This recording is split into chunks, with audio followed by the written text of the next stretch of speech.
Welcome to our election focus.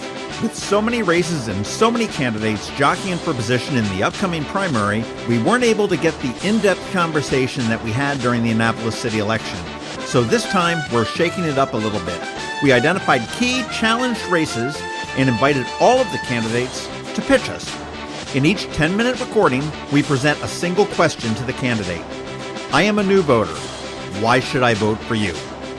And after that, the candidate has up to 10 minutes to pitch themselves, and if they run out of time, we hang up on them. It's very simple and mildly therapeutic. Joining us this morning is Darren Burns. He is a Republican running for the Maryland House of Delegates in District 30A. Why would I want to vote for you today? Thank you, John.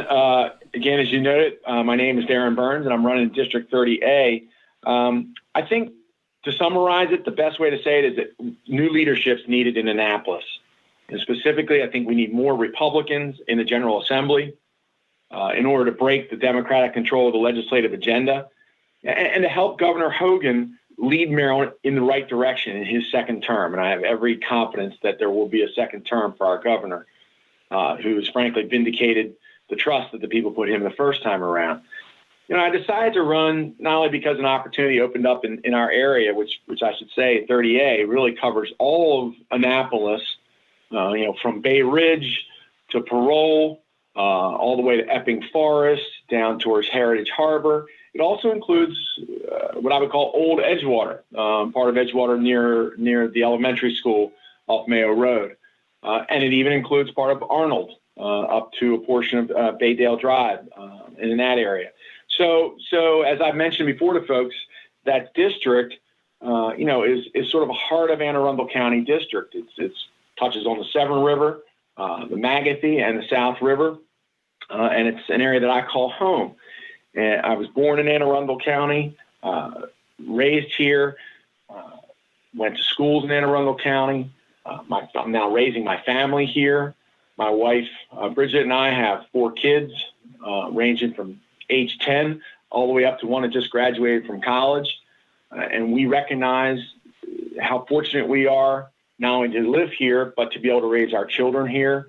And for me, I think it's important to have a General Assembly and representation in General Assembly that takes into account the incredible quality of life and the blessings that we have in this area, and filters any proposed legislation and any budget choices that have to be made through in recognition that what we have here is special in the Annapolis area, and we have to protect it.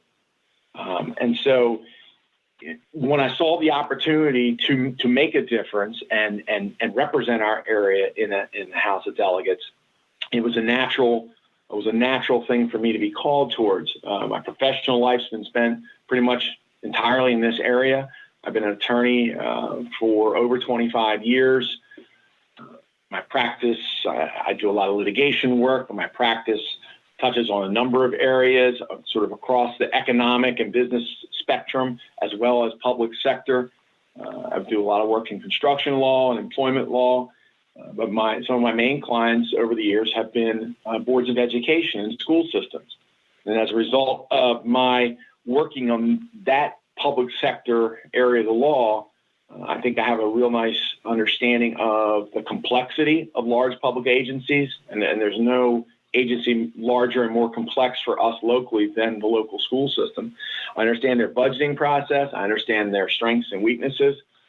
And so I think my professional experience combined with my true native son understanding of this district is a combination that would allow me to work in Annapolis for my constituents, provide the service needed for them on a local basis, but also look at the macro issues that are going to come before the General Assembly. And that gets to something I think that is very important in this notion of adding to the number of Republicans in the General Assembly. For decades now, Democrats have controlled the legislative agenda. And in terms of how things are really done in Annapolis, that means controlling the committees, controlling what's introduced and not introduced in committee, what moves forward, what doesn't move forward. And in addition, when the numbers are so strong in any party, in this instance the Democrat Party, it makes it easier for one party to defeat the wishes of the people as expressed through their choice for governor. Now, we have a very popular Republican governor now who's doing incredible things for Maryland.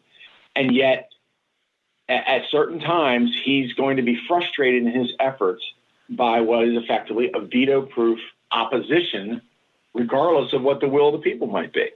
And it's important, and I don't mind playing my role in that, it's important to get more Republicans in Maryland's legislature so that there's a counterbalance and that we'll have more compromise, more of a mutual effort to work on what's best for Marylanders.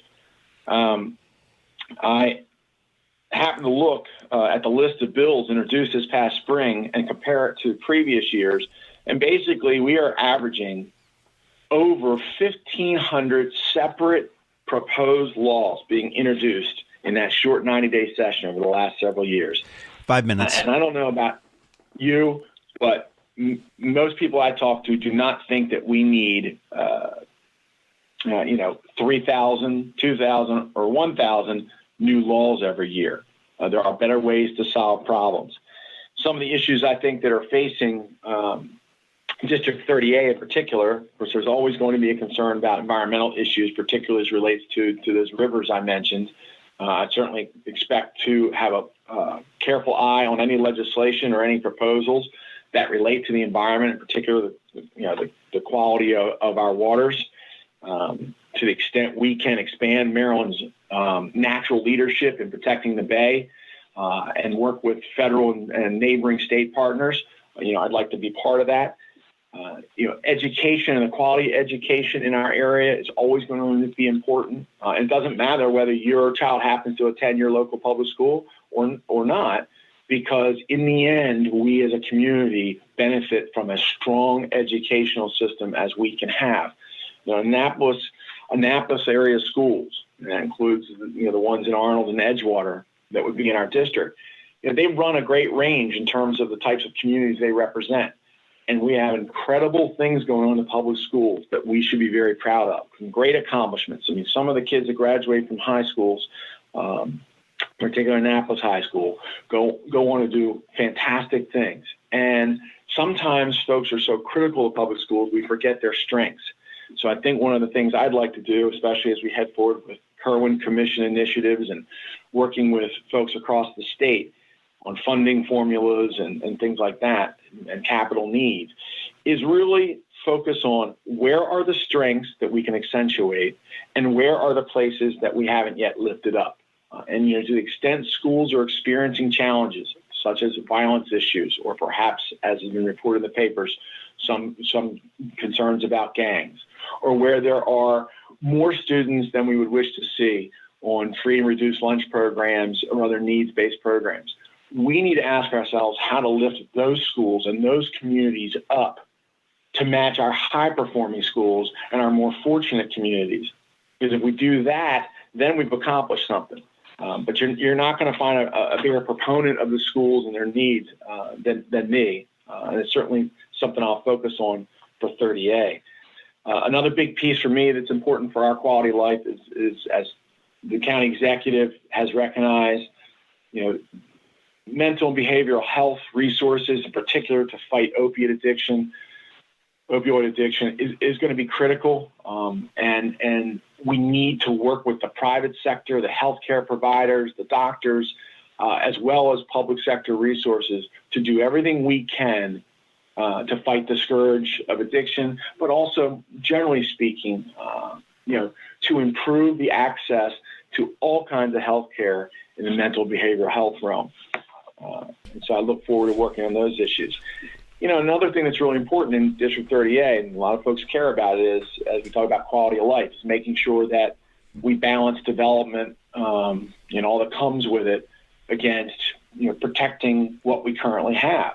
But people have to understand you only have two ways to raise revenue, really, in the city or the county or the state, and that's either, increasing the taxes on whoever pays for them at whatever point of taxation you're doing it, or you expand the tax base. 1 minute. And so when you look at local issues, we can't just say no to development in Annapolis. We actually have to ask ourselves, where can we redevelop and expand the tax base and therefore expand the revenue? And I'm going to look to work with businesses and, again, tap the private sector knowledge and expertise to help us with those sorts of programs. So those are some of the things I look forward to for working on in District 30A. I hope that you will support me and, in particular, vote for Darren Burns on June 26th in our primary. Don't forget that early voting has started. It's a great way for you to have your voice heard. And again, I look forward to meeting folks in the months to come. Thank you. For more information on Darren Burns, please visit his website, darrenburnsfordelegate.com. And that's DarrenBurnsFordelegate.com.